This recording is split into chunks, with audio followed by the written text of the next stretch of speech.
a service of CNC Worldwide.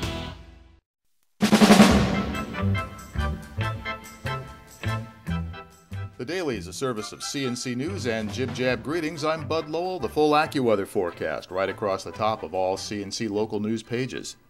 Rochester police have a 21-year-old city man under arrest in the shooting of Dimitri Everett, the shooting that apparently set off a wave of violence in southwest Rochester. Police charged Jerry Ellington of Arnett Boulevard with second-degree murder.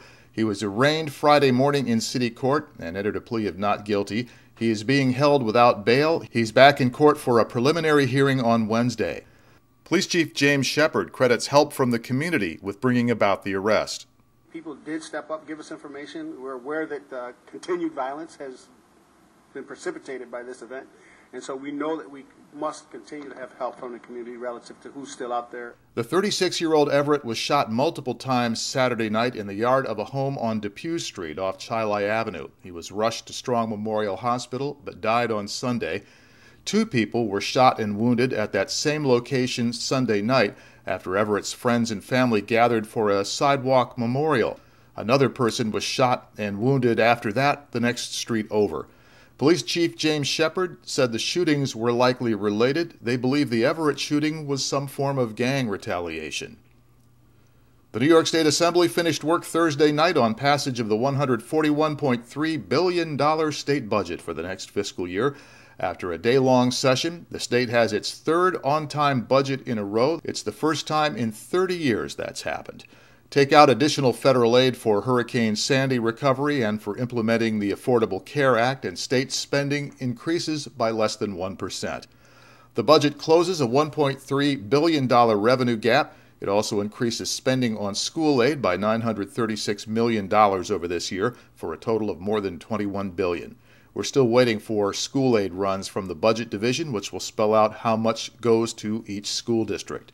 The budget also includes the $350 tax credit for middle-class families with children and the increased state minimum wage. It goes to $9 an hour over the next 2 years. It reduces taxes on small businesses and manufacturing companies as an offset. Governor Andrew Cuomo called this a model for government that works, but Assembly Republican leader Brian Kolb of Canandaigua had a less sanguine view. It's a budget that contains on-target choices for New Yorkers across the state, increased education, help for our community colleges as an example, but certainly there's off-target choices that were negotiated in this budget as well. The fact that we're making a $90 million cut to the developmentally disabled in this state is unacceptable and should never have been part of this budget agreement. A man who escaped from the Monroe County Jail 2 years ago has pleaded guilty to drug and gun possession charges, which brought him into jail in the first place. Joseph Mitchell also pleaded guilty to escaping in 2011. The 36-year-old Mitchell and his 2 brothers once managed a large-scale cocaine business in Rochester and Elmira. The brothers have also pleaded guilty. All 3 men face life in prison on sentencing.